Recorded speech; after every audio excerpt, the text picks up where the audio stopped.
Hi అండి, welcome to నివీ kitchen. ఈరోజు నివీ కిచెన్లో మనం పాలక్ పన్నీర్ ఎలా ప్రిపేర్ చేసుకోవాలో చూద్దాం. ఫస్ట్గా ప్యాన్ పెట్టుకొని అందులో ఒక కట్ట పాలకూర వేసుకోవాలండి. అది మంచిగా బాయిల్ అయిన తర్వాత మిక్సీ జార్లో వేసుకొని అందులో మనం ఒక 3 పచ్చిమిర్చీలు వేసుకోవాలి. పచ్చిమిర్చి వేసుకున్న తర్వాత అందులో కొంచెం వాటర్ కూడా యాడ్ చేసుకోవాలండి. వాటర్ యాడ్ చేసుకొని మనం ఫైన్గా పేస్ట్ చేసుకుందాము. పేస్ట్ చేసుకున్న తర్వాత మనం స్టవ్ పైన ఒక ప్యాన్ పెట్టేసి 2 స్పూన్స్ ఆయిల్స్ వేసుకోవాలి. వేసుకున్న తర్వాత ఆనియన్స్ వేసుకొని ఆనియన్స్ కొంచెం రోస్ట్ అయిన తర్వాత జింజర్ గార్లిక్ పేస్ట్ వేసుకోవాలి.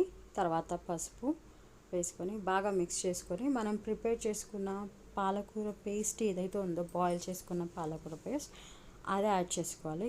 యాడ్ చేసుకున్న తర్వాత పచ్చివాసన పోయేదాకా మంచిగా కుక్ చేసుకోవాలండి. అది కుక్ చేసుకునేటప్పుడు కొంచెం అడగంటకుండా కొద్దిగా వాటర్ కూడా యాడ్ చేసుకుందాం మనం. ఇప్పుడు అందులో కారం, ధనియాల పొడి, సాల్ట్, గరం మసాలా వేసుకొని బాగా మిక్స్ చేసుకుందాం. ఇప్పుడు ఇది మిక్స్ చేసుకున్న తర్వాత కొద్దిసేపు బాగా ఉడకనివ్వాలి. అది బాగా ఉడికిన తర్వాత పన్నీర్ స్లైసెస్ వేసుకొని మనకు పన్నీర్ ఎంత ఇష్టం ఉంటే అంత వేసుకోవచ్చు. ఇష్టం లేని వాళ్ళు కొంచెం తక్కువ వేసుకోవచ్చు.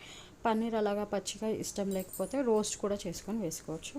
తర్వాత ఫైనల్గా కసూరి మేతి వేసుకొని బాగా మిక్స్ చేసుకొని ఆయిల్ పైనకి తేలే వరకు కుక్ చేసుకుంటే పాలక్ పన్నీర్ రెడీ.